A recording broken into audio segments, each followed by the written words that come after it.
one of my favorite quotes is, "Never doubt that a few committed citizens can change the world. In fact, it's the only thing that ever has." So hopefully someone like an El Chicano figure can inspire people, no matter how old you are, where you live, how rich you are, how poor you are, that you can make a change. All right, guys, congratulations. Thank Latinos, you. we get our first superhero on screen. Yay. Woo! So what does it mean for you guys to be part of this film? It means it's a new dawn. I think for me, it means this was such a dream in so many ways to make this film, to work with these guys, to work with this cast as a whole. It was I felt like it was everything I've ever worked in my career to do, and to get this opportunity to bring this story to life was an honor. So I'm excited for it to finally be out in the world and for audiences to get to enjoy the story. Yeah, and I think that more than Latinos, they're just great actors, right? You have Sal Lopez, who's been around forever. You have iconic figures like George Lopez, who's a staple in our community. Raul, who's an actor's actor and like indie darling, and I just think Raul Castillo, who's a household name, and so I just feel like you just have everyone in this movie is great.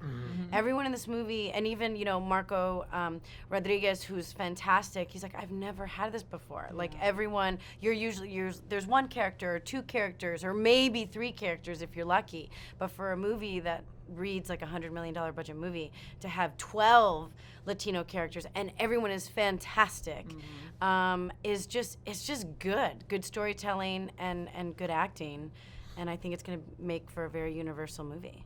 For you, George?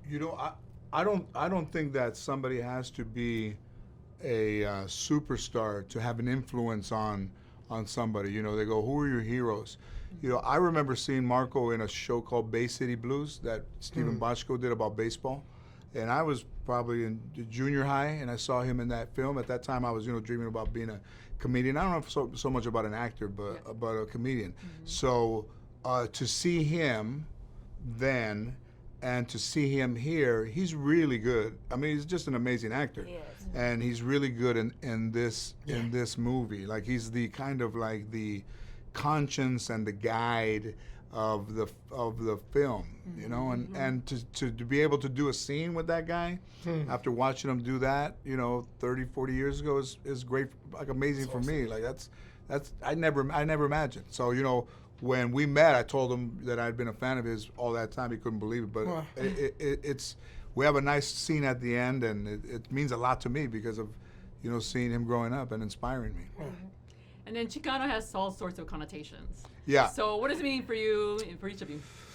To me, it means, somebody who stands up for himself, for his community, and stands up for, I would say, change. If we want everything to be better, I would say stand up for change.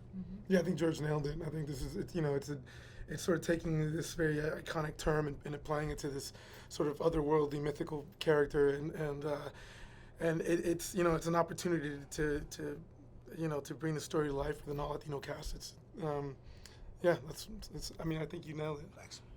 Yeah, and I think for me, El Chicano means duality, right? I think it means being part of two cultures. Anyone who's ever felt like an underdog, anyone who's ever felt like a fish out of water, everyone who's ever felt like they don't belong, everyone who's ever felt helpless. They want to help, but they don't know how. I think that that's what El Chicano means to me, is just be scrappy. And one of my favorite quotes is, "Never doubt that a few committed citizens can change the world. In fact, it's the only thing that ever has."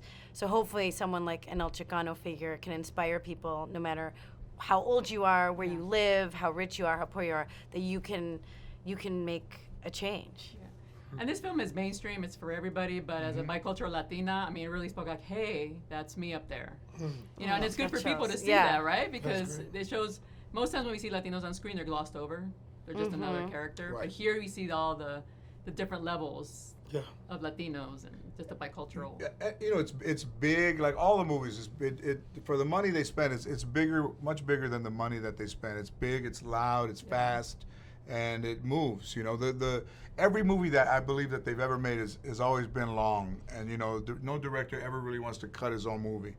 But the changes that they made to this movie, from the point where they thought, I don't want to touch it, from that point to what we have now, is they created a powerful movie in that last time where they didn't want to touch the movie. They really brought it home. They made it a superhero movie. And I think it's also cool, like, we have such a rich culture with Aztecs and supernatural, and I think it's about time. We love media. Yeah. We love it. Like, we're the ones supporting media. You know, we're the ones buying 1 in every 4 movie tickets. Yeah. So I think for the first time to see this supernatural twist to a villain and to a superhero, that's never been done before. So I think people are gonna dig it because they're like, oh, this is so cool. I love action and I love superheroes, but I've never seen it like this. And I think people are hungry for it. And I mean, let's talk about La Llorona.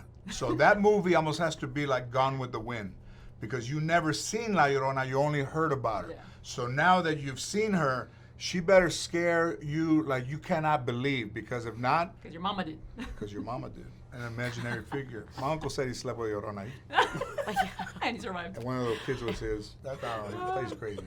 Now the action is so cool. It kind of reminded me of Daredevil. It's like real Yes. straight and Yeah. raw. Yeah, you yeah, know, yeah. So cool for you, Raul. What was it like? Well, I mean, somebody done the mask. I don't know how much of it did you do. I let's just say I had a really incredible stunt double, but it was, I mean, like I had it was a lot of fun. It was like being a kid. It was like playing cops and robbers, and it more, acting can get quite serious at times, and this film, I mean, the stakes are really high, and the drama of it it's really grounded in reality, and this beautiful family drama, this relationship to the characters of his wife and the character of his mother, like, and of his dead brother. But at the end of the day, running around with like 60 pounds of leather and like shooting guns and like and crashing cars, that stuff was so fun. I didn't realize what I was missing out on. I was like, no, I don't want to do that in every movie, because a lot of my work has sort of been grounded in reality, and this is the most like kind of high stakes, action-packed thing that I've done, and I mean, it was. And he's great in it. He's great. People will see a real hero, a real actor, from humble beginnings that becomes a mainstream box office, legitimate. Yeah, you're very relatable. Actor. Like, you see him and you see yourself in him. Like, you saw yourself in him, and you couldn't physically be more different. Right. All right. Well, they could be. Well.